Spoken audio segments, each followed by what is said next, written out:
So welcome everyone. It's so nice to have you here with us today. It's been a particularly grueling year for educators, and we are grateful for your many contributions to children and youth across the state of Wisconsin this year.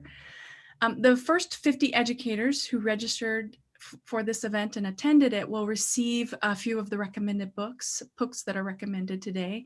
And we hope you'll consider today's panel, the book suggestions, and then the books themselves as a modest token of our gratitude for all that you have done during this pandemic. My name is Leslie Bartlett. I'm the faculty director of the Institute for Regional and International Studies and a faculty member in the School of Education at University of Wisconsin-Madison. This event is the annual book fair. It's sponsored by IRIS, the Institute for Regional and International Studies National Resource Center, which is a federally funded unit that supports international and global awareness and inspires informed thinking about the complexities of our world by providing resources to K-12 and post-secondary educators and students and to the larger community. A particularly warm thanks to today's co-sponsors. They include the College of Menominee Nation, Lakota Ojibwe Community College Library, the S. Verna Fowler Academic Library, Menominee County Public Library, Menominee Head Start Program, and Cooperative Children's Book Center in the School of Education at UW-Madison. Carmen Pitts and Essie Lenchner are here with us today. They will be running tech support. If you have any challenges, please use the chat function to contact one of them. We'll be recording today's event and sharing that link and digital resources in a post-event email with all of you. You'll only show on the recording if your microphone were to be turned on to speak. For this event, we're going to be using the chat function. Please enter any questions you have for the speakers at any time into the chat, and we'll bring those in. I will bring those into our conversation. We have 4 magnificent speakers for you today. On the first panel until 4:15, Megan Schliesman and Madeline Tyner will discuss outstanding global children's literature. For that first panel, there will be no time for Q&A, but our speakers will share their contact information at the center, and you can reach out to them with questions. The second panel, which will begin at 4:20, features Dr. Candy Waukau-Villagomez and Dr. Debbie Reese, and they will focus on award-winning Indigenous children's literature. So let me begin by quickly introducing the first 2 speakers for our first panel. Megan Schliesman is a librarian at the Cooperative Children's Book Center of the School of Education at the University of Wisconsin-Madison. Megan has co-authored the annual CCBC Choices publication since 1993, and with several other people co-authored Multicultural Literature for Children and Young Adults, 1991 to 1996. Among her other responsibilities at CCBC, Megan manages the Intellectual Freedom Information Services, including the What If? Questions and Answers on Intellectual Freedom Forum. She has chaired and served on a number of awards programs, including the Newbery Award Committee and the Charlotte Zolotow Award Committee. Megan is a former columnist for Library Sparks magazine. She has a BA in English from UW-Whitewater with a minor in women's studies and a master's degree in library and information studies from the University of Wisconsin-Madison. Madeline Tyner is also presenting on this first panel. They are a librarian at the Cooperative Children's Book Center at the School of Education at UW-Madison. Madeline is co-author of the annual CCBC Choices publication. Among their other responsibilities, Madeline documents diversity content in books received by the CCBC, including the library's annual statistics of books by and about people of color and from First Nations. They regularly speak, write, and respond to requests for information about this work. Madeline currently serves on the American Library Association for Library Service to Children, Notable Children's Books Committee. Before joining the staff at CCBC, Madeline was a youth services librarian at 2 Wisconsin libraries, and they previously worked at a nonprofit publishing company in Michigan. Madeline has a BA in English, two exemplars of the value of an English humanities education from Illinois Wesleyan University, and a master's degree in the Library and Information Studies from UW-Madison. Welcome, Megan and Madeline. Thank you so much for being with us today. Well, thank you, Leslie. And while Madeline brings up our PowerPoint, I'm just going to take a moment for anyone who might not be familiar with the CCBC to give you our 30-second spiel, which is that we are a library of the School of Education at UW-Madison, a children's and young adult literature library for adults, for all of you, pre-service and practicing teachers and school and public librarians in Wisconsin primarily, but we're not going to stop anybody who comes to our website or contacts us for information from other parts of the country as well. And we are a book examination center. We get review copies from publishers, which is one of the ways we are able to document the content of much of what is being published in terms of diversity or lack of diversity. So people can come to the library, see books firsthand as they're selecting materials, whether they're purchasing for school or public libraries or for their classrooms. We don't circulate our books, but we do make every effort to work with educators and others to help them find books to meet their specific needs. So today, as Leslie said, we are going to talk about outstanding global books for children and teens, and we're really going to focus on books that have been recently published, because we are also going to be sharing part of what you will get in the handouts after the program is our book list of what we're talking about today, but also a global literature resources handout that tells you how to find additional global books, both recommended by the CCBC that you can find via our website and from other great resources that exist from professional organizations. So we're going to dive in, starting with some picture books. And the very first book is a brand new book out this year. It's called Hear My Voice, Escucho Mi Voz. It is compiled by Warren Binford. And Warren Binford is an international children's advocate.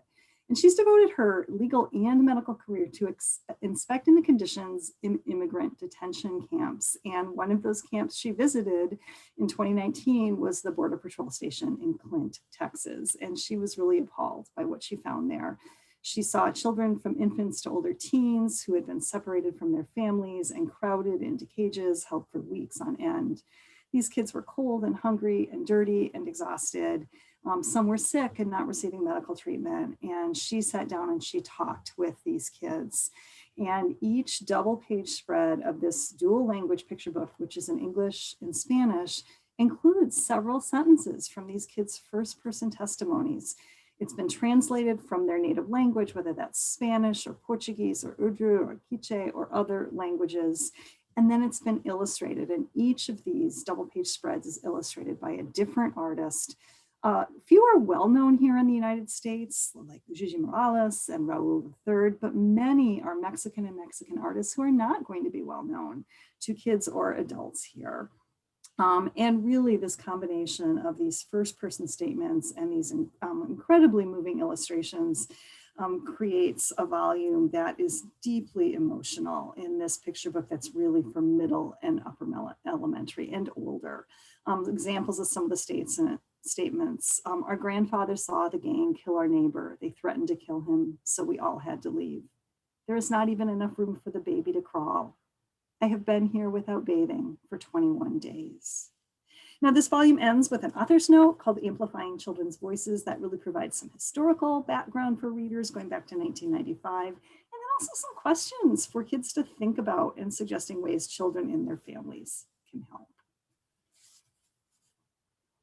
And next we have another brand new picture book. This one is I Dream of Popo. It's written by Olivia Blackburn and illustrated by Julia Kuo. And this is a story about a young girl, a young Taiwanese immigrant, and her close relationship with her grandmother, who she calls Popo. And their affection really remains steadfast, even when the girl moves from Taiwan, where she grows up, to a new home in San Diego. The young narrator grows up maybe living with or just near and spending a lot of time with Popo. And here's a few lines from the book. I dream with Popo as she rocks me in her arms. She sings Bebe Shin, Bebe Gan. In my heart, I hear my baby, my heart, my baby, my love. I walk with Popo in the park, squeezing her finger in my chubby palm. When I wobble, she holds me up. She pushes me on the swing and lifts me to hear the birds sing. I bow to Popo on New Year's Day. She asks if I've been good and gives me a red envelope, and then she fries up crispy, gooey, sweet New Year's cakes, so hot they almost burn my tongue. When the little girl leaves Taiwan with her family, Popo sees them off at the airport. She tells her, "Call me every week and tell me about your adventures," and the little girl does.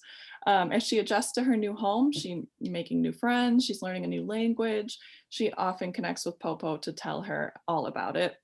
And when she goes back to visit Popo in Taiwan, it's clear that both of them have grown and changed. Ni hao now feels strange in the girl's mouth, and other words feel strange to her too.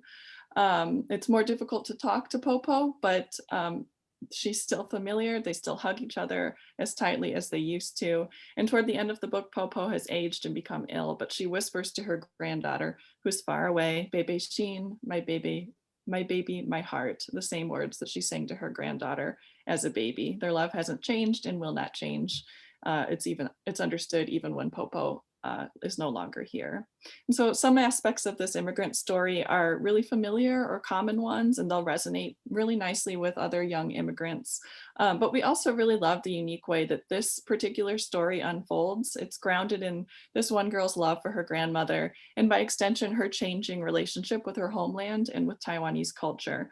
And it reflects a reality that many experience, this heartache that can come with having family members who live far away and remaining in other countries. It's a story of change and of adjustment, and in some sense, a story of loss. But more than anything, it's a story of this special relationship and this deep and abiding love. The Catman of Aleppo is a book that came out last year in 2020. It was a Caldecott Honor Book for its art, which is wonderful, but so is the story itself, which is actually based on the true story of a man named Allah, and he is living in Aleppo early in the Syrian war. And one of the things we love is actually it starts just prior to the Syrian war. If you want to show that first interior, Manny, it really gives a sense of the vibrancy of this city that he loves so much. But then the war comes, and one of the many devastating effects of the war is all the animals who are left homeless. And he takes it upon himself. He's an ambulance driver in the city, so he's certainly doing what he can for the people, but he takes it upon himself to help all of these homeless cats, many of whom have been left behind because of the war. And he really makes it his mission. He starts by just feeding them. And of course, the more he feeds them, the more cats come. And this is a really typical scene that he ends up living through on a regular basis as he provides more and more for these cats. And his efforts gradually garner more and more attention, and people both within and beyond the city begin helping him. And it actually leads to an outpouring of financial support from around the world. So as a result, he's able to construct a building to house the cats, but eventually he branches out, he saves other abandoned animals, and this book actually ends with a children's playground that he has built. So we appreciate so much about this book, again, by giving us a sense of what this city is like prior to the war, giving a sense of his love for the city, its people, and its animals that he carries through the war and beyond. It's a story that's very heartwarming, but absolutely does not ignore the human toll caused by the war, or minimize the realities of what it takes to survive there. Again, I mentioned this is a Caldecott Honor Book, so it was called out for the excellence of its art. And indeed, it's really wonderful. Every person and every cat, I happen to be a cat lover, so I can say with great truthfulness that every cat is distinctive and authentic in this story. Readers will also, we love how the art always identifies a lot of the main character with his red coat or red sweater that he is wearing. There's also great notes in the back that describe the research done by the book's creators. Irene Latham is a white woman who grew up here in the United States, but she partnered with a Syrian man to write this story. And next we have My First Day. This is both written and illustrated by Foon Wen Kwong and Win Kim Lean. And this is a first day of school story, probably unlike any that you've read before. It's about a young Vietnamese boy who lives on the Mekong Delta, and he's about to make the trip to school all alone by himself for the first time ever, but he's not walking or biking or taking a bus. Instead, he'll be taking a small boat, and you can see it on the cover there. He'll row himself down the river and all the way to school.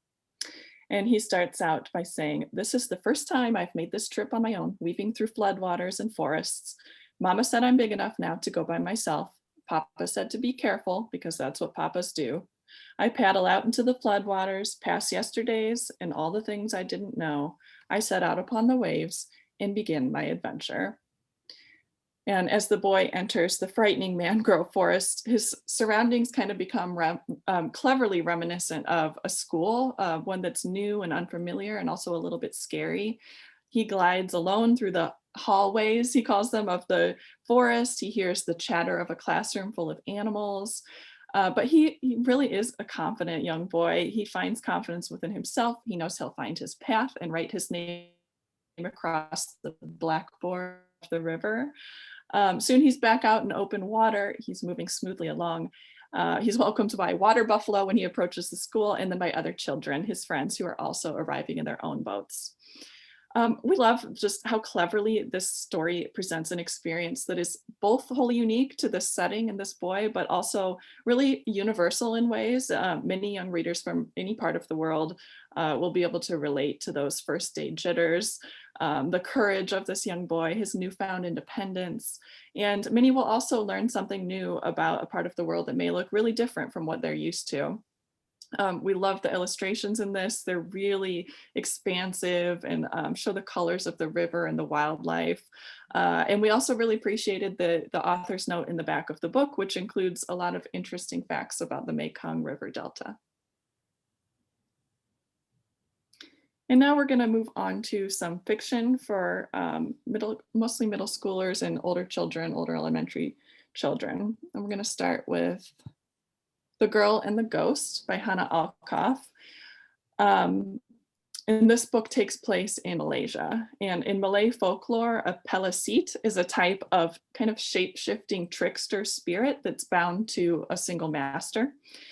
And when Soraya's grandmother dies at the beginning of this novel, the pelesit that had been bound to her is transferred to her granddaughter, Soraya. And Soraya is a Muslim Malay girl. She's pretty lonely and friendless, and she's immediately enchanted with this pelesit, who she cheerfully and adorably names Pink. And Pink accompanies Soraya pretty much everywhere. He's usually in the form of a little green grasshopper. And in the past, Soraya's grandmother had used Pink to harm people in her life who had wronged her. And Pink finds this kind of a hard habit to break. And so when kids at school start to bully Soraya, he can really kind of hardly stop himself from retaliating. And Soraya really disapproves of this behavior and forbids him from harming any of her classrooms. But Pink really struggles with that. And for a long time, Pink is Soraya's trusted confidant, her dearest friend, and then Soraya's new friend at school, a Chinese Malaysian girl named Jing Wei. And Pink grows deeply jealous of this friendship. He feels like he's losing Soraya, and he begins to lash out in some really malicious and disturbing ways. And Soraya struggles with the decision to cut Pink free. Later on in the book, a healer comes in to try to help her. It turns out he might pose a danger as well. And so it turns out that Soraya and Jingwei might need to figure out a way to lay Pink's spirit to rest before it's too late. I had never read anything quite like this novel. It's, like I said, it's set in Malaysia, totally saturated with really wonderful Malaysian and Islamic cultural details. The author does such a great job of balancing this humor and this joy of newfound friendship with the loneliness and neglect that Soraya experiences, as well as some really nightmarishly frightening scenes. I think the fantasy elements are so brilliantly grounded in the Malaysian folklore here, but Soraya's family life and school experiences are also really relatable and realistic and emotionally resonant. And then A.M. Dasu's Boy Everywhere is about Sammy, who is 12 years old and living in Damascus, Syria when this book opens. And this is early in the Syrian civil war, and the war has not reached Damascus. And in fact, in the opening pages of this book, he's at a school that feels like an American school, and he's talking about his mom and his sister, Sarah, going to the mall to pick up his soccer cleats. I actually had to double check, where is this set? Because there is no sense of otherness early on in the story. But everything changes in Sammy's life that day because there's an explosion at the mall where his mom and Sarah are shopping, and they aren't badly injured, but Sarah is traumatized and stops speaking. While Sammy's parents realize that Damascus is on the verge of becoming another front in the war and their family must flee. So they are secretly making preparations. And this novel follows their family's journey to London. And on the one hand, I really appreciate it that makes clear this is a family that is economically privileged. His father is a doctor.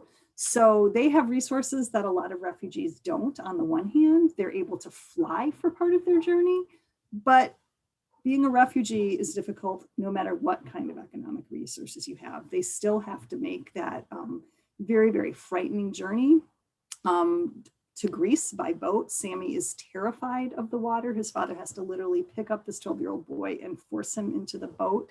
They get to London. His father requests asylum. They end up sort of in a shelter for refugees before they're released earlier than others, again, because his father is a doctor, to stay with family friends. And the husband in the family welcomes them, but his wife and his teenage son are really resentful of having these people staying with them. So we follow them on this journey in this story that is wonderfully specific and nuanced. And one of the things I really appreciate is seeing and feeling the stress of his parents, which sometimes comes out as anger. And the challenges of supporting themselves when they are refugees. Even as a doctor, before they get their papers, they have to work sort of under the table unofficially. And then I also thought Sammy's magical thinking as he dreams of returning to Damascus is also incredibly realistic and relatable for kids.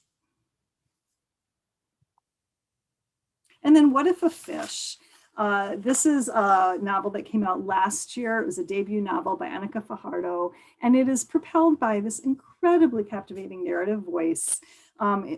It's narrated by little Eddie, who is 11 years old. He lives with his white mom in Minnesota. His late dad was from Colombia. And as the story begins, he's really looking forward to a visit from his half-brother, Big Eddie, who lives in Cartagena. But when Big Eddie has to cancel that trip to care for his ailing maternal grandmother, he invites little Eddie to visit instead, in part because Abuela is eager to meet this little boy. So much of this story is actually set in Cartagena, and Abuela ends up adoring little Eddie, and that feeling is quickly mutually returned. Abuela calls him Tito, and she shares stories about his late dad when he courted and married her daughter. She also begins to help little Eddie understand and experience the beauty and the magic and the culture of Colombia. Things are less satisfying in his relationship with his older brother. Little Eddie is really thinking of an end of summer fishing contest and hoping his big brother can teach him to fish. He knows Big Eddie knows how because he has a picture of Big Eddie fishing with their late father. But Big Eddie does not seem very interested. And in fact, he seems to want to avoid the topic altogether. And he's also caretaking for his dying grandmother. So after Abuela's death, Big Eddie takes little Eddie and goes back to Minnesota. Little Eddie is still really hoping his big brother will teach him how to fish, but Big Eddie is moody and withdrawn. And it's little Eddie's mom who explains he's grieving. You know, we need to give him time. And that's part of what I appreciate so much about this book. There are singular characters. There's a really complicated yet deftly managed plot, but it's this expansive idea of family that permeates the story and the compassion that exists among and between all these characters that I think resonates and is the greatest lasting impression of this story. And then next we have When Life Gives You Mangoes by Corinne Getton. This is about Clara. She lives in a village in Jamaica where everyone pretty much knows everyone else's business. And everyone knows that Clara, who used to love surfing, will no longer go anywhere near the water. And Clara herself knows that she's afraid of the water because of something that happened last summer. But the only problem is she can't remember what it was exactly that happened, and no one will talk about it. And this isn't the only thing that's bothering Clara. She's really upset by the behavior of her best friend and cousin, Gaina. The two of them have kind of had a falling out. Gaina really won't speak to Clara. Clara's angry at Gaina, but she also just really misses her friend. And she's also bothered by this silence that kind of surrounds her uncle Eldorath and his estrangement from the family. He lives a solitary life in this house outside of the village, and he doesn't speak to the family, and no one reaches out to him, and no one will really tell Clara why. So when Clara's neighbor, Miss G, is joined by a granddaughter from New York for the summer, Clara befriends this new girl. She really enjoys her support and friendship as she attempts to unravel some of these mysteries that have really been eating away at her. She thinks perhaps if she can find some answers, she and her community can maybe acknowledge some of their trauma and grief and loss and finally start to heal. This novel is really propelled, as you might imagine, by these mysteries in the plot, and it has a pretty satisfying, unexpected reveal toward the end. But in addition to all of this intrigue, we really loved the emotional complexity of this book, the way it looks at not only individual responses, emotional responses to trauma, but also community responses and how community members can support one another, kind of how those dynamics work out. Clara, the other members of her village, and the relationships among them are really wonderfully developed. And this novel has also such a wonderful and vivid sense of place. And the next, another brand new book. This is Soul Lanterns by Shaw Kuski, and this was actually translated from the Japanese. And this is about 12-year-old Nozomi. She lives in Hiroshima in 1970. And at the start of the book, she is attending this annual memorial ceremony for victims of the atomic bomb, which they refer to as the Flash. And for the ceremony, surviving family members float these lanterns carrying the names of the deceased down the river and out to sea. And Nozomi notices that her mother always releases a white lantern without a name, in addition to some lanterns commemorating other family members who have died. And even more mysteriously, Nozomi is approached by an older woman at the ceremony who seems to recognize her. She asks Nozomi whether she has an elder sister, how old her mother is, but Nozomi never finds any answers right then about who this woman might be. And then a few days later, Nozomi notices her teacher, Mr. Yoshioka, at the cemetery, and she learns that he lost his fiancée to the bomb. So she's beginning to realize that this tragedy just really thoroughly has affected so many of the adults in her life. And so she and her friends in art class decide that they're going to put on a little show, an art show called Hiroshima Then and Now. And so they encourage their classmates to interview or talk to a survivor and then to relate the survivor's story through a work of art. And so the novel kind of focuses on three of these children and the stories that they collect. Nozomi focuses on Mr. Yoshioka and his story. Shun finds out that his neighbor lost her little boy in the flash, and Koso learns that his aunt, a young teacher, perished along with 6 of her students whom she was trying to protect. And then additionally, Nozomi works up the courage to ask her mom about the woman who approached her at the ceremony. And in doing so, she learns a lot about her mother's past and the people that she lost. This is such a moving story about those really long lasting and widespread effects of this particular tragedy.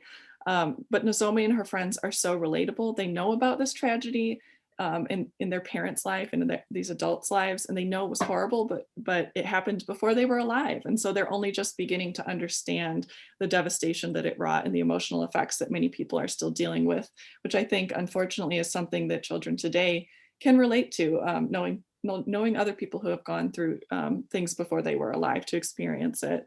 And so this process of collecting stories creates a healing connection between the children and these survivors. And I think overall, this novel just really excels at personalizing this tragedy that can be really difficult for children to comprehend. Ikenga by Nnedi Okorafor is another fantasy, and it's a really satisfying adventure and mystery, but it also gives such a wonderful sense of contemporary Nigeria, and in particular, a contemporary Nigerian city. It's set in Caleria, where Namdi, the main character's dad, was the chief of police before he was murdered the year before, and that murder remains unsolved. Now, when this book opens, they are sort of marking the first anniversary of his father's death, and Namdi has an encounter with his father's ghost. And that ghost gives him a magical statue called an Ikenga. With it, Namdi can transform into a larger than life man with incredible strength. And he begins to target the community's chronic criminals almost by accident, but soon he develops the idea of discovering who murdered his father and avenging his father's death. The more he transforms into this superhuman character, however, the more he begins to struggle with managing not only his powers, but his feelings and emotions, especially all of the anger and rage that he has because of what happened to his dad. And indeed, he's finding that he's having a harder time controlling it even when he isn't in the form of this superhuman character. Meanwhile, the media coverage about this mysterious avenger who at first seemed like was out to defeat crime in the city begins to shift. At first seen as heroic, now this mysterious character is beginning to be framed as someone to fear. This all begins to change yet again when one of Namdi's classmates is kidnapped, and he and his best friend Chioma have the opportunity to begin to pull all the pieces together as they go out to rescue their friend. Still, this is a story that has really satisfying and unexpected revelations before he ultimately discovers the truth behind his father's death. I think even though this is a really satisfying adventure story, it's that grief and anger over the loss of his father that ultimately ground the story and make it so genuine at the same time as he's challenging to master these supernatural abilities, but also his feelings so he doesn't turn violent. And then this portrayal again of modern Nigeria is so welcome and really all too rare in books for children here in the United States. I apologize if you heard that plane going over. I live in the airport flight path. A Wish in the Dark is the last novel I believe we're going to talk about. And it is by Christina Suntornvat. And it is also a fantasy, but wholly grounded in Thai culture. It is has two main characters, a boy named Pong, who has grown up in the Namwan prison in Chitana City. He was born to a prisoner who later died, but he had to stay there. Nak is the daughter of the Namwan prison warden, and she has grown up absolutely believing in the rule of law established by the governor of their city. Now, Pong escaped Namwan when he was 9 years old, and he ends up fleeing to the mountains and spends 4 years taking refuge at a Buddhist temple where Father Chem sort of takes Pong under his wing and mentors him. And then Nak and her family show up in this village. And Pong flees again because he knows that this girl recognizes him. She goes in pursuit because she is really at odds with her family and wants to prove herself to them. They both end up back in that original city, Chitana, and Pong gets caught up in a resistance movement among the city's poor against the government. Now, he's motivated less by the fight for justice than the movement leaders promised to help him flee the city when their big planned protest is over. Meanwhile, Nak is hunting for Pong. She feels absolutely no compassion for the hardships of the city's poor. As the governor always says, light shines on the worthy, and she does not see that it's wealth and not worthiness that determine opportunity, and government laws perpetuate the economic status quo. This is a vibrant and richly textured fantasy that moves back and forth again between their 2 points of view and their two narratives, which collide at an anti-government protest on a bridge. So this might sound a little familiar to some of you, the basic plot structure. I confess I completely missed. It was a retelling of Les Miserables. It was Madeline who said, and it's a retelling of Les Mis. And I went, oh, it is. So that's my way of saying you don't need to know that to totally appreciate the story, but it's a wonderful added element. We love these characters and the entire cast in this story that is really breathless and really satisfying. But ultimately, I think the greatest thing is that these two protagonists don't just come to see the world around them more clearly, but they see themselves and one another more clearly too. And now we'll move on to nonfiction for a variety of ages. And we'll start with Digging for Words, Jose Alberto Gutierrez and the Library He Built. And this is by Angela Burke-Kunkel and illustrated by Paula Escobar. And this is a picture book story that's based on Jose Alberto Gutierrez, who worked as a garbage collector in Bogota, Colombia.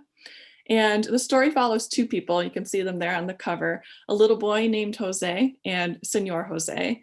And when the story opens, the little Jose is looking forward to Saturday, which is the day that he goes to visit Senor Jose's lending library. And although Bogota does have public libraries, there just aren't enough of them to serve the population or to reach all of the city's neighborhoods. And so little Jose loves the magic and the escape afforded by a good book, but he lives in a barrio where there is no public library. And moving on to Senor Jose, as he makes his rounds in his garbage truck, he finds and collects cast off books before they become trash. And this all started when he happened to find an old copy of Anna Karenina. It was secondhand, but it was in good condition. He picked it up and read it, and he really fell in love with the story. And over time, he kept collecting these books, and his collection expanded and began to attract readers of all ages. And he saw an opportunity. He transformed this collection into a lending library for the people in his barrio. We were so impressed and inspired by this story, which is just so appealing. It's a story of innovation and community building, and in a sense, recycling. And it has just a really satisfying picture of Jose's trip in his garbage truck, his route, which we know kids will love. We really appreciated the juxtaposition of the two Jose's, both of whom are equally enchanted by books, and the captivating artwork, which really gives the reader a good sense of this really large and vibrant Colombian capital city, as well as the barrio where these two Jose's live. And then moving on to Meltdown, Earthquake, Tsunami, and Nuclear Disaster in Fukushima by Deirdre Langelin. This is, I would say, more for middle school or high school readers. And this is a thoroughly researched and highly accessible and completely riveting account of this trifecta of disasters that occurred in Japan in March of 2011, starting with the magnitude 9 earthquake off the northeast coast of the island of Honshu, the 128-foot high resulting tsunami, and the eventual meltdown of several reactors at the Fukushima Daiichi nuclear power plant. So in addition to relating the quite astonishing stories of several survivors, the author also covers the science behind earthquakes and tsunamis, from plate tectonics, seismology, how earthquakes are measured, to nuclear fission, nuclear waste, radiation, and all of it is described in such an exceptionally clear way, complete with full color graphs, diagrams, photographs, handy comparisons, and explanations. She explains the ways in which Japan's infrastructure minimizes destruction from earthquakes and tsunamis, which I found really interesting. For example, they use automated disaster response systems, like, for example, elevators stop on the nearest floor and open their doors to let people out when an earthquake is detected. Japanese children learn the concept of tendenko, which means that in the case of a tsunami, one should take care of oneself only. Don't stop to aid anyone, don't go home to collect family members. And that way you can assume that everyone will get themselves to safety. Of course, this is much easier said than done. The author just does such a great job of talking about how these disasters affected the people who lived there. And she wraps things up with an update. It's been 10 years. How have things changed in the region since the meltdown? How are people coping? She details the physical effects of the radiation, this lingering fear that people have about returning to the area, and the ongoing attempts to clear the area of radioactive waste, much of which is now being stored there. She ends on a brief exploration of alternative types of energy, the pros and cons of each. This is just such an incredibly informative page turner. I know absolutely nothing as a librarian about nuclear fission, but I was like, of course, this all makes perfect sense as I was reading. One of the many things I appreciated about this was that the author really never forgets the human efforts to prevent loss of life that took place before, during, and after these natural disasters. Many of the workers at the power plant, for example, considered themselves failures for not preventing the meltdowns, but I was left with the impression that they acted so heroically and selflessly.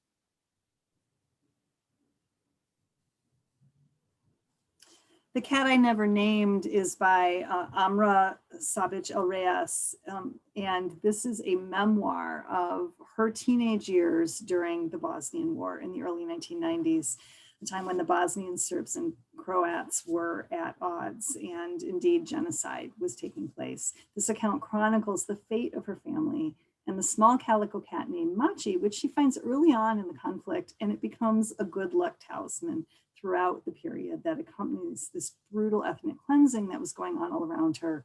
And then gradually, as time passes, the improvement of their lives.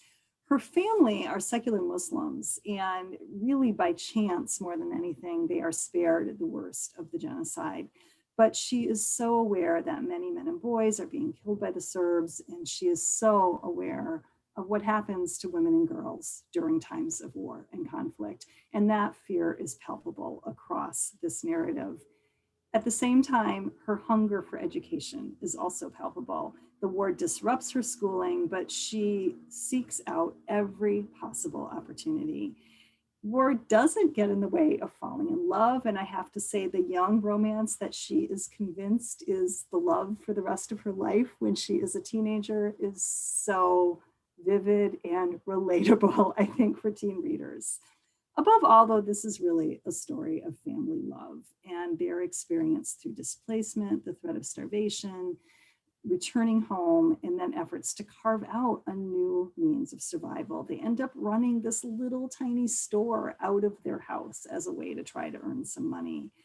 The author's note, something else I really appreciated as an English major, Maddie and I, is that the author's note talks about how she took creative liberty with her personal timeline as it relates to some events. So then again, that concept of creative nonfiction, which I thought was also a really, really interesting part of this, that she chose to share that with readers. And I really appreciate when authors do that.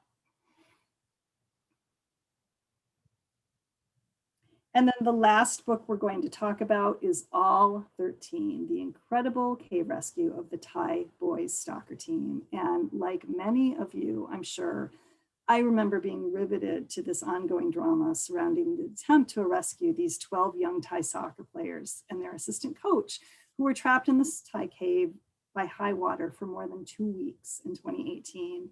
Author Christina Sorntavat was too, and in fact, she was visiting family in Thailand when this drama began to unfold. This account is absolutely riveting as she depicts the rescue efforts, which were really an effort of compassion and courage and international cooperation, a feat of technology and engineering and problem solving and logistics. All of that comes together in this incredible narrative. But above all, it is an incredibly compelling human story about these 12 boys and their coach and some of the many people who worked to bring them out alive. This included British and other divers with the requisite cave diving experience who worked with Thai and US military personnel to navigate the deep water and the tight passages. It included a Thai-American engineer and entrepreneur who figured out a way to stem the flow of water into the cave system. Several locals organized support services for volunteers and the families of the trapped players. There was incredible tension and worry as all of this is happening, far more than moments of triumph, especially early on. The rescue was far from certain throughout. In fact, one of the Thai divers ended up dying during these rescue efforts, and which really underscored the complexities and dangers of this whole effort. And then there was the challenges of communication. That entrepreneur who was stemming the flow over here, a lot of people working right at the cave site didn't even know that that was happening. So there was just that kind of logistic communication challenge because of the scale of the effort, but also there were the cultural differences between the Thais and the Westerners, something that this author is particularly attuned to and skilled at relating in this account.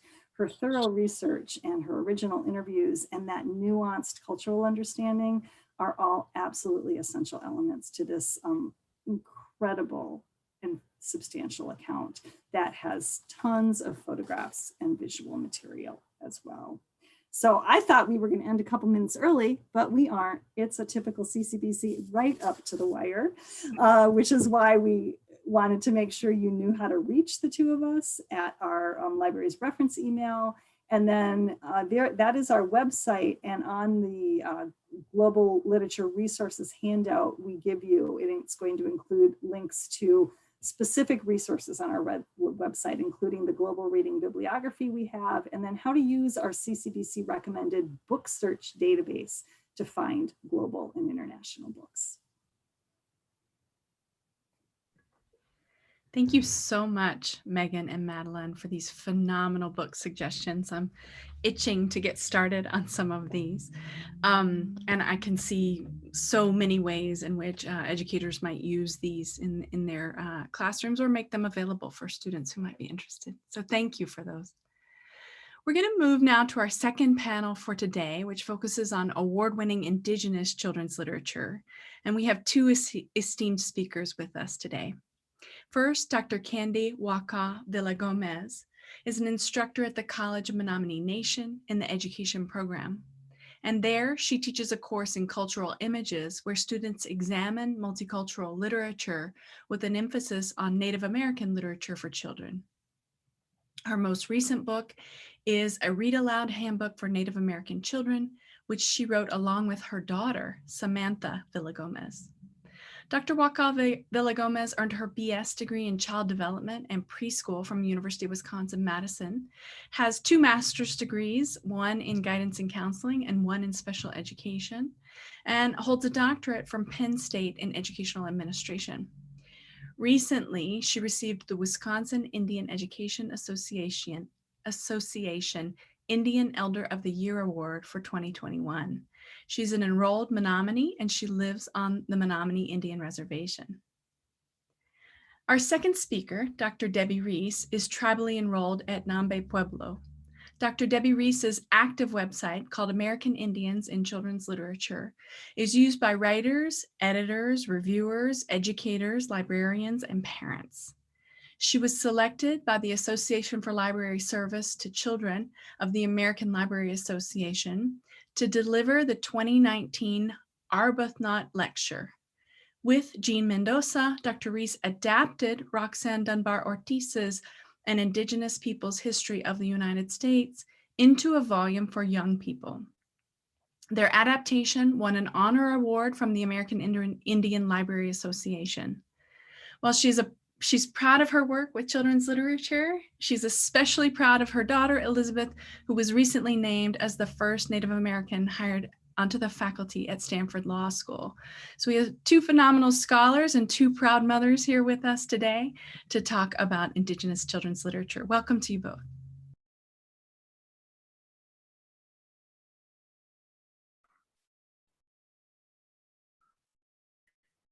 I'm getting set here.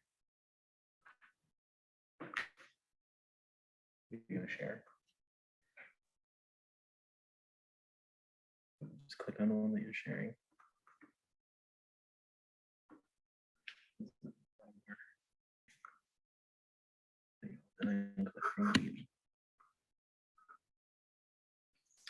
There we go. I did it. Me and technology, I don't know. We don't work well together a lot of the times. Poso, welcome to the land of the Menominee and College of Menominee Nation. My spirit name is Kesika, which means just before dawn. And it's I'm honored to be able to share my knowledge and information I know about children's literature. And so we will begin. The award-winning books that I chose to share today are Sweetest Kulu, Thunder Boy Jr., Fry Bread, We Are Water Protectors, and I Am Not a Number. And these books have all been field tested on the Menominee Reservation by my students in my Language Arts EDU 308 class, or they've been field tested by Head Start teachers in 3-year-old and 4-year-old rooms on the reservation. And we think it's important to read these books aloud to children to observe their reactions. And to us, we want books that have rhythm, rhyme, repetition, and words that tickle our ears. We want words that tickle our ears. We promote the importance of language development in our children because of its relationship to reading and the oral tradition. And the oral tradition is important to Menominee people. Many of our children are visual learners, and we want to see how they relate to the illustrations in these picture storybooks. All these authors are Native American or Indigenous people. And so I want to describe a few of these books to you. The first one is Sweetest Kulu. And this is a beautiful, beautiful Inuit bedtime story about the animals of the Arctic involved for baby Kulu's birth. And this is the author, Selena's first book. And it is truly a wonderful, beautiful book. The teachers at Head Start love and enjoy this book. And I think it's a book that children in kindergarten would also enjoy being able to read. And one of the lines is, "Sweetest Kulu, on the day you were born, all the Arctic summer was there to greet you. Smiling sun shone so bright and stayed through the night, giving you blankets and ribbons of warm light." So it's just beautiful, beautiful language. And I think that that's so important for our children to hear that. The next book is Thunder Boy by Sherman Alexie.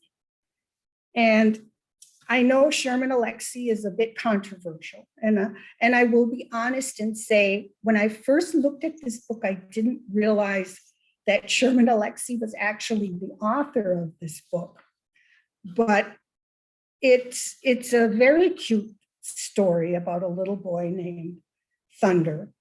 And I could relate to this book because I have a nephew who's named Thunder. And his actual name, his first name is Thunder, and his last name is Cloud. So his name is Thunder Cloud. So this seemed like a very meaningful book. And I purchased the book for him so that he's 2 now, but when he gets older, it's a book he will love. And his sister, who is 6, loves it already. And it fits in with some of our traditions, because sometimes in Menominee tradition, you may receive more than one name. And depending on what's happening and what's going on, my stepfather sometimes was a troubled young man, and he received a different, the elders gave him a different name. So it was a beautiful, beautiful, cute story. This next one is Fry Bread, a Native American family story by Kevin Noble Millard. And it's really a multicultural family story about unity and diversity.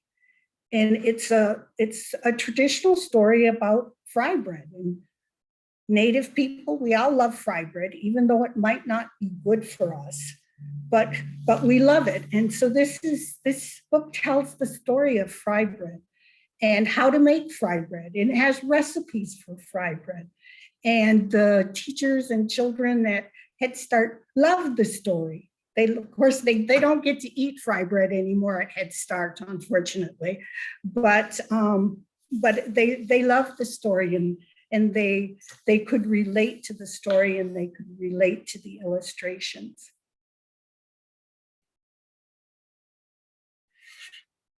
We Are Water Protectors is another book that I chose. And this is just a beautiful, beautiful picture storybook.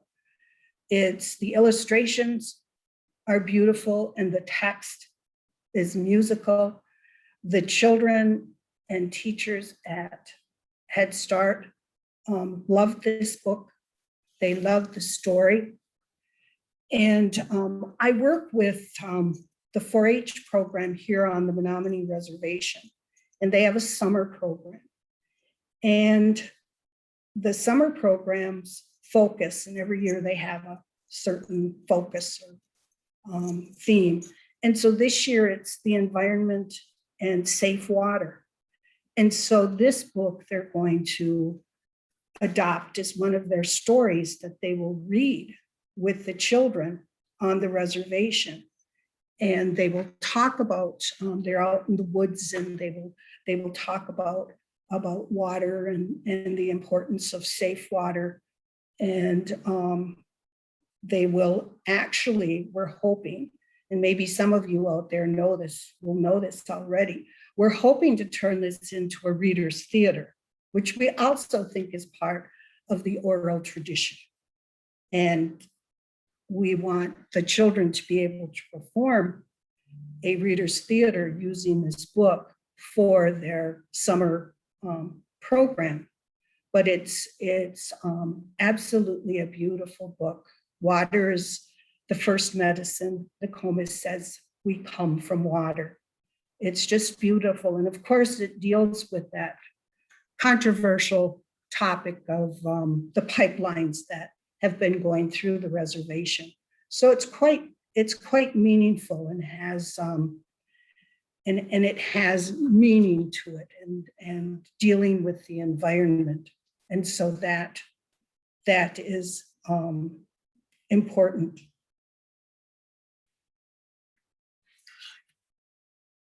I Am Not a Number is another book that I've chosen. This is for older students.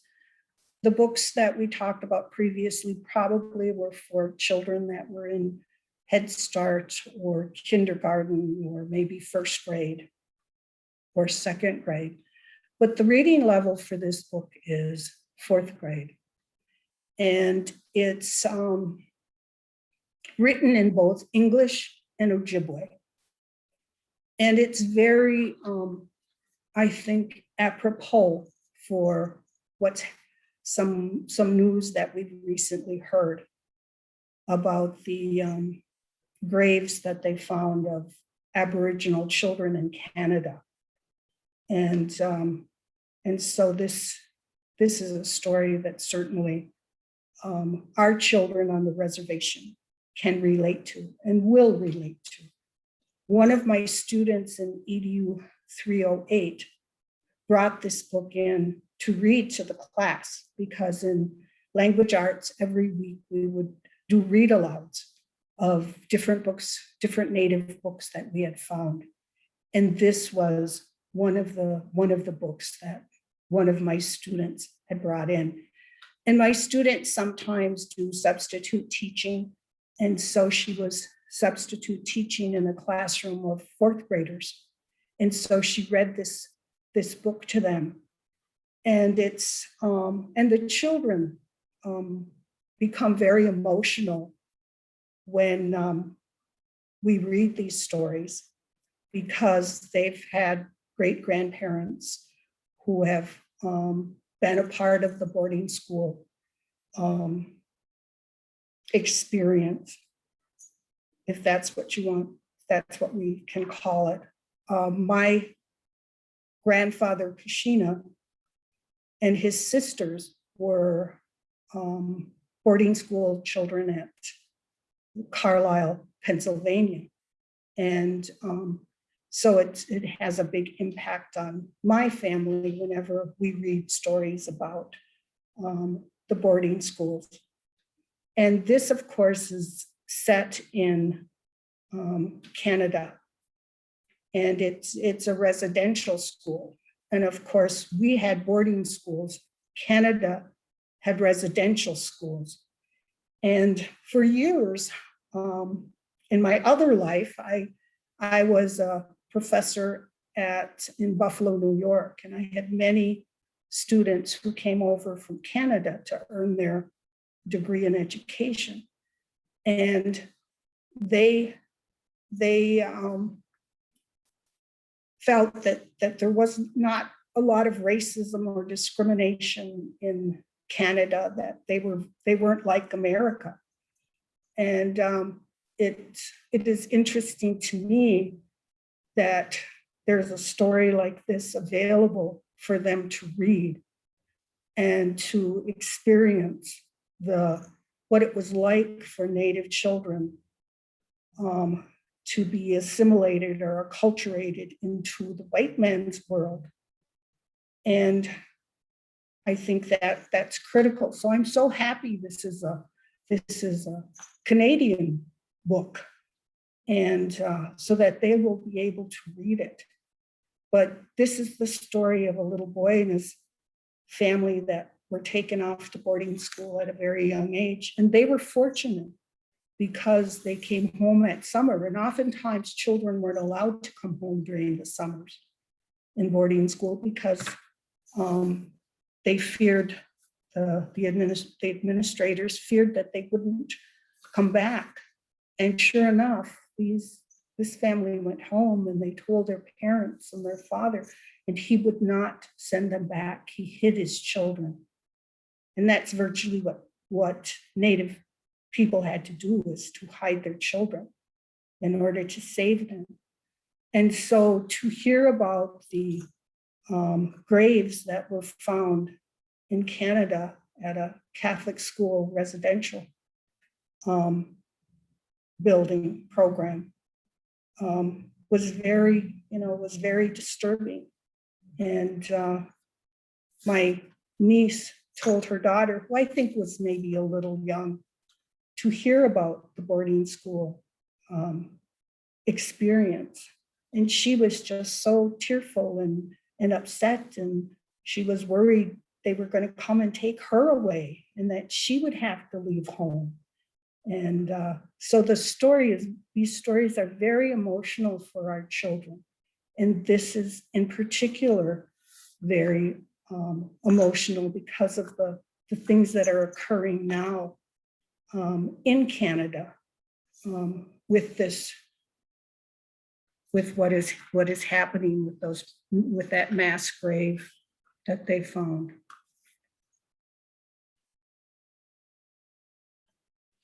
I wanted to share some things that we were doing here on my reservation.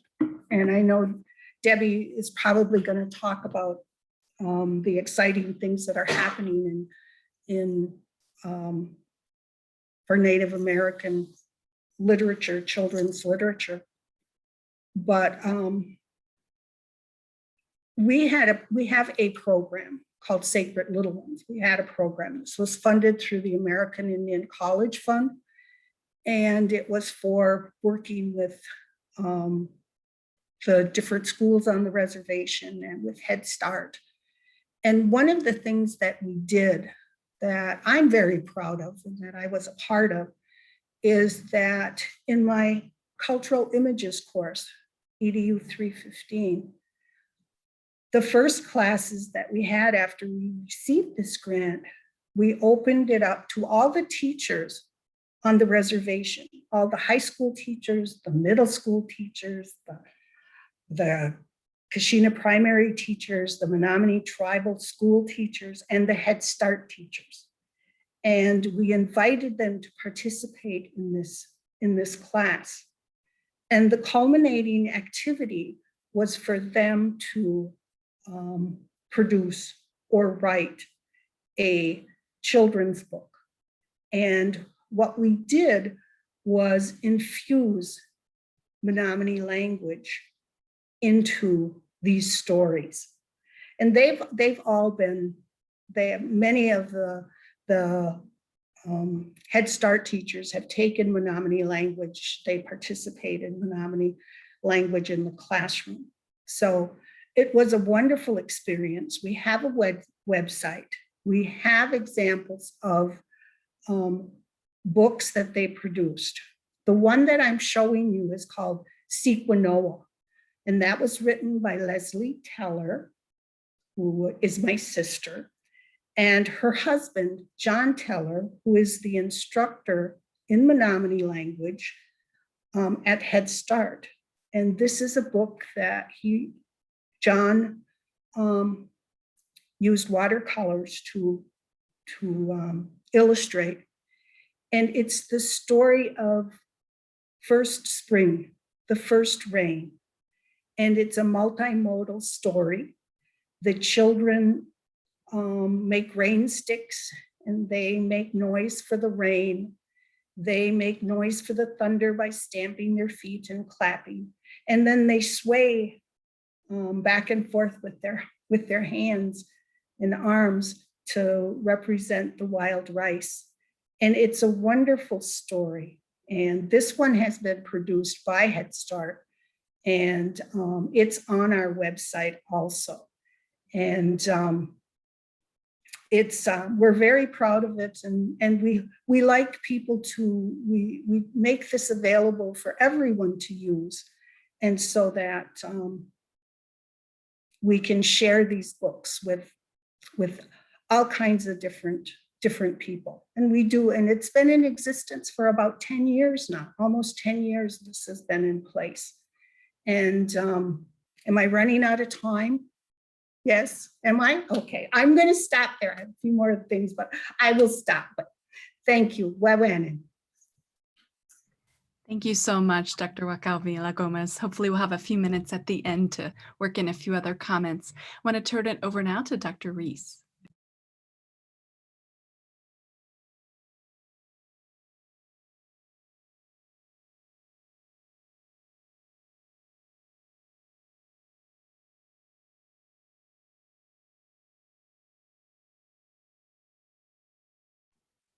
All righty, here's my title slide.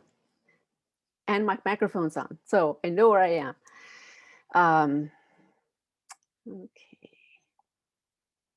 All right, so the title of this event had the word fair in it. So I was thinking like, okay, how can I work into my presentation the idea that when people go to a book fair, they don't buy everything on the shelf. They are very careful in their selections. I think what we've seen already from our first three presenters are excellent books. So I would say buy all those books. But I want to come over here to Scholastic, who is like the legend in book fairs, and look at Clifford there, and over on the far left, Pete the cat. And I want to make the point that you don't buy everything, and that when you're at a fair or at a yard sale or somewhere where you get books, you kind of flip through them and you make decisions. And I want us to remember that in Clifford the Big Red Dog and Clifford's Halloween, we have stereotypical images in there. So you certainly wouldn't put that book on your shelf. But if that book is on your shelf, I want you to take it off.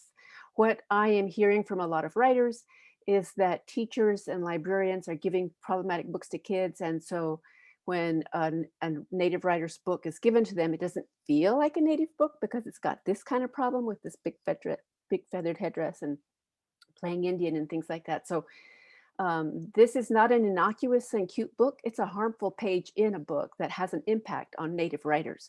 So I want you not to pick books with problematic imagery in them. And if you do have them, I want you to take them off. Same goes for Pete the cat. So we see those kind of images in Halloween books, but we also see them in Thanksgiving books. And here's a page from Pete the cat. You know, he's that's also a very popular book series, but it's got that standard old, the Pilgrims and the Indians sat around a table and had a nice meal together. And that too is misrepresentation of Native people and of Native history. And it is an obstacle to any kid who you are working with, who you're trying to help them come to a better understanding of who Native people are. When they're inundated with Halloween and Thanksgiving, and that's kind of how they come into your classrooms, is with a lot of misinformation. So be selective and take time to take books off your shelf. So here's one slide here about how you might select and weed books, and these are the things that I recommend. I want teachers to select books that are tribally specific, that are written or illustrated by Native people, that use present tense verbs, include Native languages, and accurately depict history. That's not a comprehensive list. These are kind of like basic information. On the other hand, I want you to take books off your shelf. So I want you to weed books that suggest Native people are all the same, because we're not. Get rid of books that use stereotypical words or illustrations that show characters playing Indian and that, of course, that misrepresent history. Those are some basic kinds of things that I want every teacher to have. So I wanted to take a little time to show you that. And again, to say today we're here to talk about selecting books. So that's the criteria that I used when I was thinking about the books that I would choose. I use that all the time, but so I'm folding it into this presentation. So I want to start with Bow Wow Powwow. And I know these are supposed to be award-winning books, but in my mind, these are all award-winning because they meet the criteria that accurately and authentically give teachers and librarians and parents books that they can use with their kids that accurately present Native people. So Bow Wow Powwow did win some awards. It is tribally specific. The tribe in the book is Ojibwe. It was written or illustrated by Native people, including Brenda Child, she's Red Lake Ojibwe, and Jonathan Thunder, who is also Red Lake Ojibwe, and Gordon Jourdain, who is Lac La Croix First Nation. So you have a team of people working together to create this book. As you read the book, it uses present tense text and illustration and includes Native language. Here's one page from inside the book where one of the things that was such a big selling point for me and in the way that I talk about that book is that truck that's on the cover. Reservation families always have trucks. And so that truck is a great selling point. And you see that truck again in this illustration on the bottom. Interesting, you see an eagle feather hanging from the mirror. Only Native people who are tribally enrolled in federally recognized nations can have an eagle feather. Anybody else, it's a violation of federal law. So there's little pieces in this book that Native kids will spot and understand and feel affirmed by. So here's Bow Wow Powwow, and I recommend that. Second book is a brand new book by, it's called Josie Dances, tribally specific Ojibwe story. And you'll see here in a second. I was heavy on Ojibwe because we are talking about a part of the country. I think the audience for today's presentation is in the part of the country that has a lot of Ojibwe people. And so I want you to give your Ojibwe kids mirrors. So this book is tribally specific. It's about Ojibwe people. It's written or illustrated by Native people. The author is Denise Lajimadiri and Angela Erdrich. Did the illustrations. They are both Turtle Mountain Ojibwe. It uses present tense verbs and illustrations, and it includes Native language, and that's also a really important piece. So down here on the bottom, anytime a children's book has a kitchen, I'm just like all there, because that's how we are. We hang out in kitchens. That's not just a Native thing. That's just a people thing. And so I like that page a lot. In this case, the little girl is talking with her mom about wanting to dance, and you can see the Native language in that book. Will you sew my dress and shawl? Mom says, I need dance. So there's this repetition of phrases that occurs as you read through that book, and it's very nice. And here's another page. Again, I respond very emotionally to certain things, like sewing machines and the way her hair is tied up. I often have my hair tied up like that. And like many Native people, we spent the last year sewing masks. So this book of an adult sewing for a child had another kind of resonance for me as I paged through the book. And fry bread, I wanted to put that in there. She's at the camp. It's the time for the dance, and she's eating fry bread. And Dr. Candy was talking about fry bread, the book, and so I thought, a nice little tag to insert that piece in there. Powwow Summer by Marcy Rendon is nonfiction. These other two are fiction. Powwow Summer is nonfiction, and I think that a lot of teachers are looking for ways of coordinating or pairing books that are fiction and nonfiction when they're doing a unit in classroom. So I put Powwow Summer in here. A family celebrates the circle of life. Again, it's tribally specific, Ojibwe, written or illustrated by Native people. In this case, the author is Marcy Rendon. She's White Earth Ojibwe. It uses photos of Native people throughout in everyday clothing, but also in their traditional regalia. As you see, there's a lot more text on each of the pages here. There's a lot of present tense verbs, and these photographs also make the point that we are very much a part of the present day. And it's also got a nice page about fostering, because the fostering of Native children and the efforts to keep them within our Native communities is really a growing conversation across Indian country, but also in the United States. This makes me think too about the boarding school book that Dr. Candy shared earlier. And the conversations that are happening on social media about the large number of graves that were found at the Kamloops School in Canada, and the shock that seems to be there amongst the Canadian population. Of course, it's something that Native people have known all along. And it seems too that people in Canada don't know, that there's a lot of ignorance about it. And Native people in Canada are sort of dismayed by that, because there was a Truth and Reconciliation Project in Canada. This is like national news. It's been on the news a lot, and people are still shocked by that. And yesterday and the day before, Native writers in Canada on social media were sharing books that were generated out of the Truth and Reconciliation Project. So I Am Not a Number by Jenny K. Dupuy is one, and there are so many more. And as they were as the social media was spinning of all the children's books about boarding schools in Canada, it was like 30 or 40 books. And I think about the United States, and how many do we have here? Very, very few. But Denise, who is the author of Josie Dances, I know that she's working on one. So we definitely need to bring those stories forward, stories of our existence and in the past and in the present. Moving up a little bit now in age level, this is Jojo McCoon's The Used to Be Best Friend. It too is tribally specific, another Ojibwe story, written or illustrated by Native people. In this case, we have Dawn Quigley, who is Ojibwe, and Tara Audibert, who is Tobique First Nation. When you start reading through Jojo McCoon's, you see the present tense setting, present tense verbs, and Native language. So here on one of the pages, the text reads, "Let me tell you about myself," and you got to read it in that spunky voice, because that's how Jojo McCoon's is. "I'm 7 years old and in the 1st grade. My name is Jojo McCoon's Azure. You want to know another way of saying that in Ojibwe? That's the name of my Native American tribe. Try saying," and so it's got that kind of voice that read aloud works beautifully with, and putting a lot of that oomph in it that I think that I hear when I read the book. Here's another excerpt from the book where you see her native language being brought into it. "Mama usually walks with me to the school bus, but today my kukum was going to.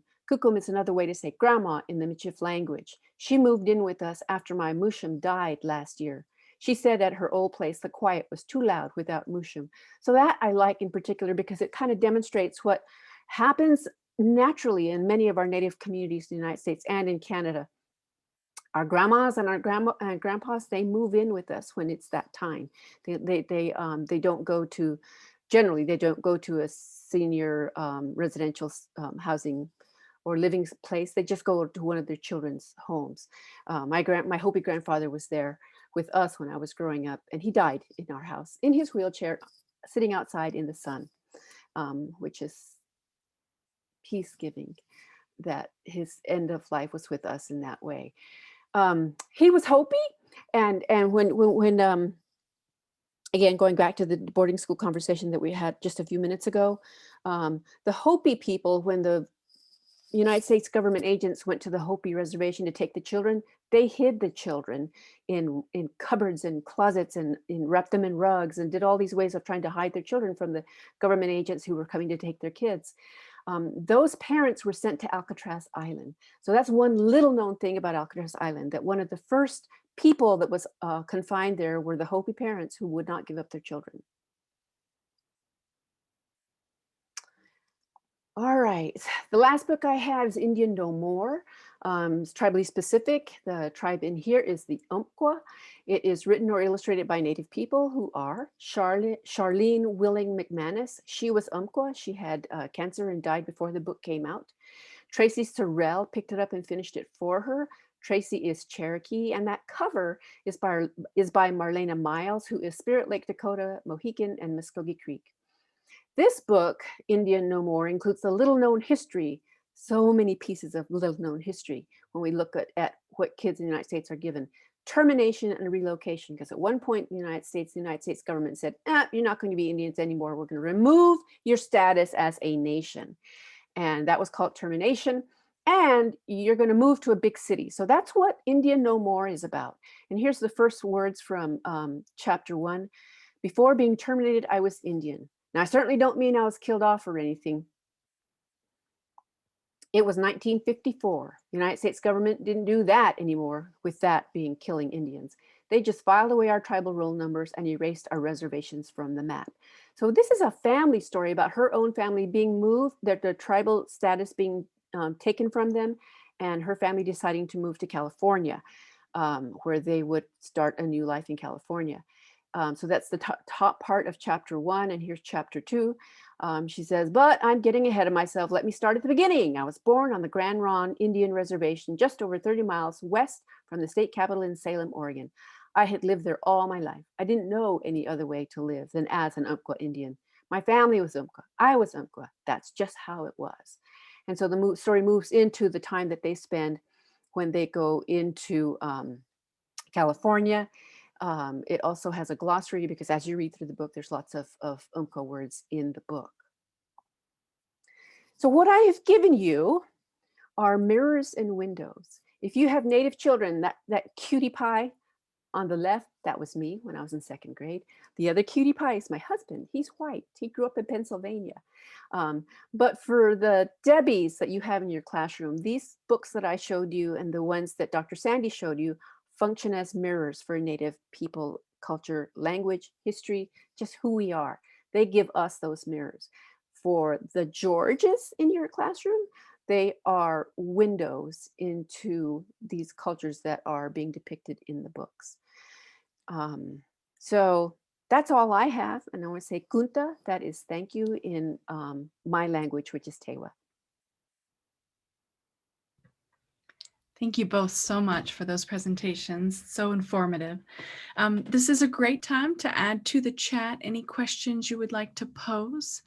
I thought I might start, Dr. Candy, I was hoping you might talk a little bit about the publishing process and some of the challenges you've faced in coordinating with that multimedia book that you showed us there at the end. Because I think it's such a fascinating idea to have locally produced children's books. And I'm wondering if you might give us a peek into what some of the challenges were facing those efforts.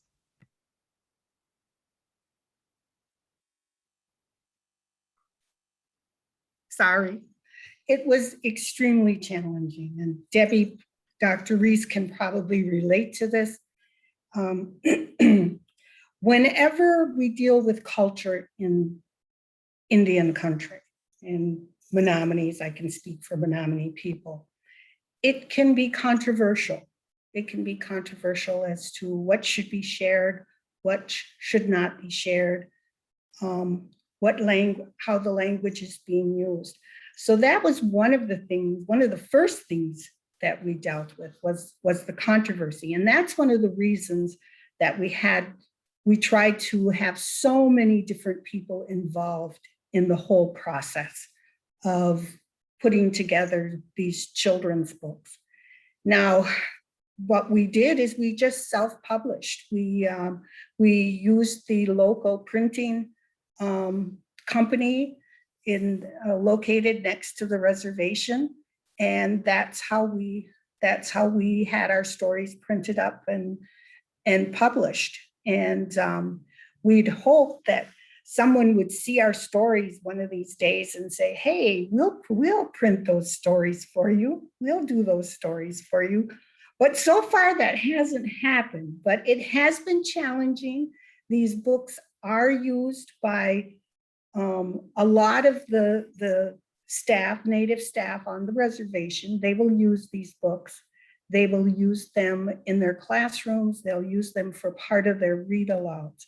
So that was the process that we went through. And of course, we were fortunate to have the grant, so we had money to pay for the publication of these books, to do the self-publication of these books. Thank you so much. That's really interesting.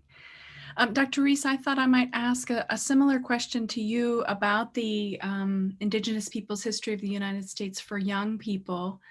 and what kind of ideas or values or principles you all used in deciding how to adapt that material for younger audiences, and what kind of challenges you faced with that. It was brutal because if you've read the adult book, you know, it's very dense, and Roxanne could assume that her audience of readers knew a lot of that material already, or could look it up and would know where to go to find accurate information. And we could not assume that a teacher in a classroom would have that kind of time. So in our adaptation, one of the tasks was trying to front load each chapter with some information about the tribes that would be talked about in that particular chapter, so that they'd have the basics right in there. Some of the things about it that were really hard, that was a task, but the hard emotional labor of that was, we knew that we had to bring that history forward because we were adapting the book. But we knew that we needed to be mindful of the audience. And in particular, you know, I have a Native child, my daughter, and Jean Mendoza, my co-adapter, she's got Creek children. She's white. And we raised our kids in Champaign-Urbana, where there was a mascot, and our kids were the only Native kids in their classrooms most of the time. And so we ran into obstacles and resistance to our existence over and over and over again. And we knew how difficult that was for our own children. And we wanted that adaptation to affirm Native people, to be honest, but also to affirm them. So one thing that we added to it was ways that we could bring mirrors for Native children into that, by talking about the fact that, well, you know, Native families talk about these things. And so like all the Native Pueblo kids all know about Popeye and the Pueblo Revolt of 1680, because there's an annual run to commemorate that time that the Pueblo people drove the Spanish out of New Mexico because the Spanish were oppressing us. It's a major moment in our history. Everybody knows about it. And so when we adapted that part of the book that had Pueblo content, I made sure that we got a photo of Popeye in there, and that we talked about that.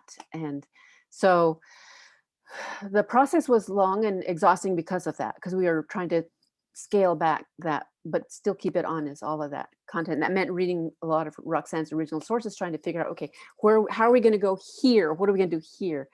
It was exhausting. And when we started the book, we were very excited, and we thought, you know, we're learning so much, we should start a series of books. And we did write up a proposal, and we were going to do that. But by the time it was over, we could just not. We were too exhausted. And so we've left that aside and don't have the emotional energy to do that yet.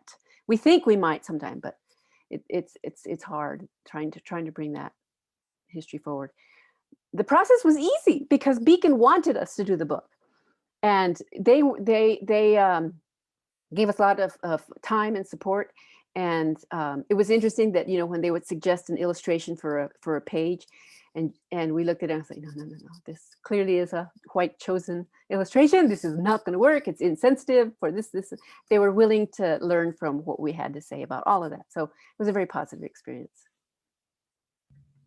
And Dr. Reese has a section on her website on tips for teachers. So has a lot of thoughts about developing materials or using materials in the classroom.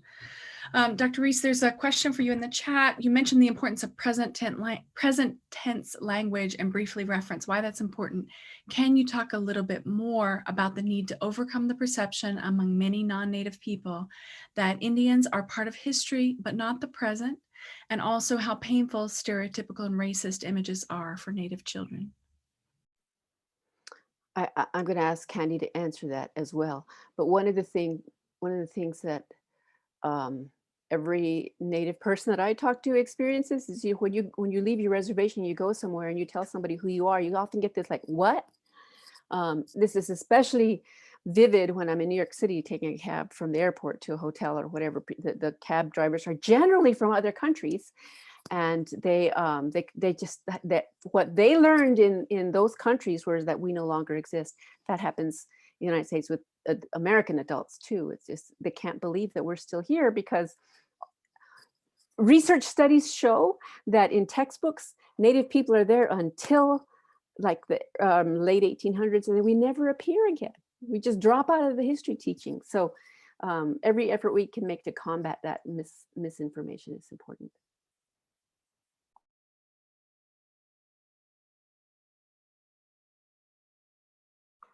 Did you want me to respond? Do I have? Yes, please. Okay, that is, the stereotyping is a very difficult issue. And I've taught, for years I taught non-native teachers, and they struggle with this, and they can't see it. They can't see stereotyping. They can't see it in the Dr. Seuss books, or they couldn't see it in the Marie Sendig's books. And so it's very challenging, and it's hard sometimes for even for our native students to decolonize and to begin to look at things through their indigenous eyes and through their cultural lens.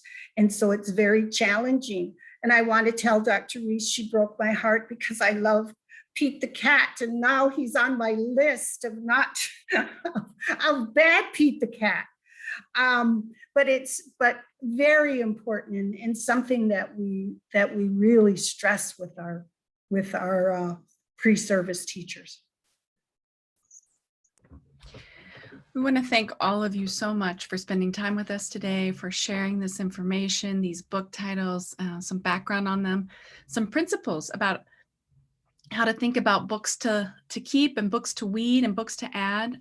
So this is all very useful, and want to wish all the educators on this call a happy end of semester and a very restful summer. Carmen has added some information to the chat about the materials that will be going out in the coming days, so be sure to check that, and about upcoming events with IRIS or affiliated partner sister institutions. So thank you all very much for being here with us today. Wishing you a great summer.